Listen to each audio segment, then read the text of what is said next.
Everybody, it's Matt here with Matt J Real Estate, and now we're at HD Realty Pros on Instagram. So I wanted, it's been a minute, wanted to keep up with our Ask a Professional, and we got some really good questions for a lender now. So we brought in another lender. I know we had a lender before. We brought in another lender, but I really like this guy. Met him not too long ago, and he does a great job. His name's Mike from ML Mortgage. I think they're based down in their Rancho office. Is the one you work out of? Yeah, we're out of Rancho Cucamonga. You drive up and down that hill every day? Not every day, thankfully. But yeah, we are based out of Rancho. We're a direct lender, so happy to be here. All right, so we're just gonna get into it as usual. We're just gonna ask some questions that I get from my customers a lot that they would wish they could ask a lender, but they always think you guys are scary. They don't. It's I talked about this with the other lenders, like you guys get a bad rap. Like you guys get to be the ones that are like, well, if the lender says how much you can spend and stuff, But no, it is scary giving your whole financial snapshot to somebody, and him waiting for that thumbs up or that thumbs down. It is an intimidating process, but nowadays with the technology that we have and like the content you guys are putting out, they can get a lot of their questions answered like even before they sit down with somebody like you. That is true. So I wanted to just get into ML Mortgage, what you do, how long you've done it, what you're all about as far as a lender. Yeah, absolutely. So like you said, I'm with ML Mortgage. I've been there for a while now. I've been in the mortgage industry for several years. It's been treating me really great. We are a direct lender, so essentially like we are the bank that's going to be distributing these funds. Everything with us is in-house, so it's super streamlined and efficient. We have our underwriting in-house, underwriting management. We have a team of individuals that help us collect your documents and process the file, make sure everything goes as smooth as possible for you guys so that on the user end of things, they have the best experience possible. I work with a lot of different real estate agents and, all over Southern California. We're in 14 different states now, I believe. So, but yeah. The last deal I worked on with you, I thought it was super cool that you knew everybody. I'm gonna call some guy in the basement somewhere, which is my underwriter. You know what I mean? So yeah, it was cool. It was like, you know what? I'll just go walk over to their office and I'll talk to them right now and find out what's going on with that. Yeah, so I've worked in like the wholesale side of things too. So being a direct lender, I get to kind of see like both aspects of lending, and I prefer the direct lending side. It's far more efficient. I don't feel like I have to wait in line to get answers or anything like that. I'm just heading straight over to the source, which is cool. Yeah, most people don't know what that means. You know what I mean? Like direct lender or a big bank. They just all think that all of a sudden they just get their loan. Right. Yeah. Exactly. People are a lot more informed nowadays with YouTube and all that stuff. That's kind of cool. You get different questions now. Exactly. So yeah, let's get into it. There's a big thing here in California that's going on. It's got the Cal Hathaway. You get 20% down for anybody who wants to give up 20% equity. Exactly. That's the biggest thing right now. Even if you don't live in California, everybody's talking about it, from lenders to realtors to home buyers. Everybody's sharing those posts, and it's like the talk of the town right now. It's getting people excited about home ownership once again. It's getting more buyers out there looking at properties. It came at a perfect time too right now in the springtime and going into summer where everybody's out there shopping, so I think it was geniusly marketed. There are some great things about that program, that are really drawing the attention of the first time buyers and stuff like that. But I mean, what about you guys? Have you guys been getting a lot of calls about asking about that program? You know what? Surprisingly, most of the people I told about the program were like, I never even heard of that. Yeah. And I'm like, how have you not heard about this? And a lot of people didn't even know what it was until the news was all over talking about how they were out of money. Yeah. Now all of a sudden they want it. Now they hear it's out of money, yeah, because they didn't hear about it before. So right. I don't know how geniusly marketed it actually was, but we marketed as realtors. We marketed it a lot. As soon as we heard about it, we were like out there talking about it, and all of our lenders were kind of like, okay, but I don't know. Yeah. I don't know everything about the program, whatever. And so what about the problem? So all these people are going to do all this work for this program, and it's not like it's a bad thing. It's not like something that realtors do that It's actually just kind of taking care of your client and make sure that you secure the job that you're being paid to do. And a lot of them aren't even going to take that program because there's too many questions. There's too many question marks and holes in the program that we don't know yet. So people aren't going to accept the offers. Right. For the people who qualify for that. Yeah, exactly. Yeah, there's a lot of uncertainty with any kind of new program that comes rolling out. There's a lot of questions that you have as a realtor or as a consumer, right? There's a lot of questions. Even the lenders, anytime you have a new program roll out like that, there's always new guidelines. And one of the things that we kind of work on behind the scenes as lenders that you guys might not know about is something called overlays with loan programs, right? It's like specific rules or guidelines that they throw on top of the FHA or conventional guidelines. So when there's a new program like this, there's a lot of unanswered questions. You guys add rules to it? It's not us. It's underwriting department. It's the so people there's with the money themselves. Exactly. They add more rules. There's rules on top of rules, right? I don't like rules. Yeah. So there's you got your conditions from the underwriter to approve and close the loan and to get it funded. You have overlays and then you have your guidelines. So there's a lot of hoops to jump through. So it's good to go with a lender who specializes in those types of programs or just who really knows the ins and outs of the programs. We've worked a lot with Hathaway. We work with, there's a few other down payment assistance programs that we work with as well. But yeah, Hathaway. People don't really know about that. They hear this one, they think that's the only program. Mm-hmm. Can you maybe just you don't have to go into detail, but you kind of shoot off like a couple other really good ones that are out there? Yeah, so one of the ones that we are really fond of using right now at the moment is the Genoa Fund Down Payment Assistance Program. There's a couple main reasons why we like that one. And I'm not saying there's anything wrong with Hathaway, but Genoa, it's a little bit easier to get our clients in the door as first-time buyers. A couple things right off the bat. FICO score, right? So on Genoa, minimum FICO is 600 as opposed to the traditional Hathaway 640 and the Dream for All is a 680, right? 680, that's up there. Yeah, exactly. So that's one thing. Another thing is the debt to income requirement on Genoa. As long as you get AUS approval, which means you get the thumbs up from the computer saying that they like the file, as long as you get that, you can technically go off of the FHA guidelines. So in actuality, you can go over 50% DTI on that, meaning you have a higher approval amount. You have a higher DTI, debt to income ratio. Debt to income ratio, yeah. Sorry about that. I drop a lot of these lender terms that you guys might not be familiar with, but as soon as you guys contact a lender or start going through the program, these are going to be things that you're going to hear over and over. Debt to income ratio, front end, back end housing expense, things like that. So yeah. So how long did you say you've been doing lending? I've been doing lending for several years now. I started out as a wholesale broker. So we were pretty much like the middleman, if you will. We would shop around your loan to different banks, essentially, kind of just sift through and find the best interest rate for our clients, the best program, the best place to send that loan to. See, that's the so you guys get the bad rap. What they don't know is like most of the time your job is just going out there and trying to find them the best rate and the best monthly payment possible with the lowest money down. Like that's your job. Exactly. Go figure that out for them. Yeah, exactly. But when you tell them no, you can't do it, then they're always like, this guy. Yeah. So what we try to do, like what I try to do especially, is like anytime there's like a loan denial or anything like that, or maybe they don't get approved for the amount that they want.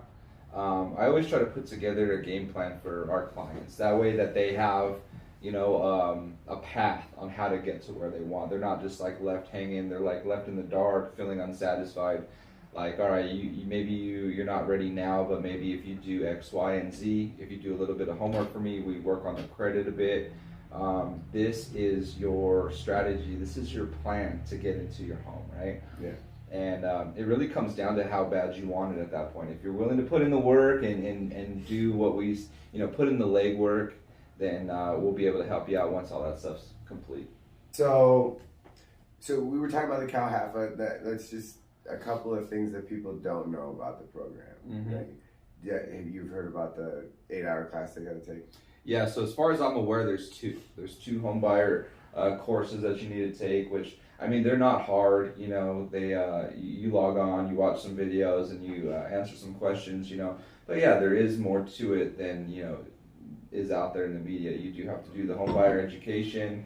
Another thing with the Hathaway program, you are not allowed to have what's called non-occupying co-borrowers. So anyone on the loan, you have to live in the house. If you're on the loan, you have to occupy the home as your primary residence. As opposed to like a Chinoa, you don't have to, right? So that's another thing. Debt to income ratio on the Cal Hathaway programs is always capped at a 45% debt to income ratio. Again, like I said with the Chinoa, as long as you get computer AUS approval, like you can go higher than that. So. And that's a big deal, the debt to income ratio. Yeah, especially now, where the interest rates are, still a little bit elevated. I mean, we've seen some relief in the last couple months. They start coming back down with the inflation numbers and the jobs numbers coming out and different things that are going on a macro level. But they're still up there, the payments are still high. And we haven't seen a lot of increase on wages recently, like in the last 10 years. So wages have been kind of stagnant. So people are not making a tremendous amount of more money, So things are expensive right now. So, as much as you can squeeze out on your debt to income ratio is going to help you, because we haven't seen a tremendous amount of relief on the home prices either, right? I got a lot of calls from clients saying like, hey, I'm going to wait for the crash. Hey, that just means we're doing our job. Yeah. Realtors are doing their job. We're keeping value. Yeah, exactly. I have a lot of clients that are just calling me saying that they're going to wait. They're going to wait on the crash. They're going to wait on home prices to go back down to 100,000, And as a professional, as an advisor, all you can do is just, let them know your professional opinion, What I think, and I don't know if you share this opinion as well, I think that the crash has already happened. The correction in the market has already happened. We're starting to see the market heat up again. We're starting to go back into the multiple offers situation. Well, not quite there yet. I hope it doesn't get too much like that. Like, I was crazy, man. It was really nuts. Like, I had to tell people, hey, man, I know this isn't the ideal situation, but you're going to have to do this, this, and this if you want that house. Because there's like 10 other people who want it too. And then it was really weird. I didn't like it being that crazy, But absolutely. I still have quite a few clients that are shopping right now with pre-approvals that they're going down payment assistance and they're asking for concessions back from the seller for closing costs, and it's starting to become really difficult to get the sellers to contribute those concessions that we need. And they start, especially with this guy, they start seeing the feet walk through the house. Mm-hmm. They're gonna start going, why don't we just see what we can get somewhere else, Yeah. Whereas, a couple months ago, it was like, this is the only thing you're gonna get. You better take it, right? Yeah. No, like I said, we're starting to see it heat up again, especially with like open houses too. When we're out there, open houses.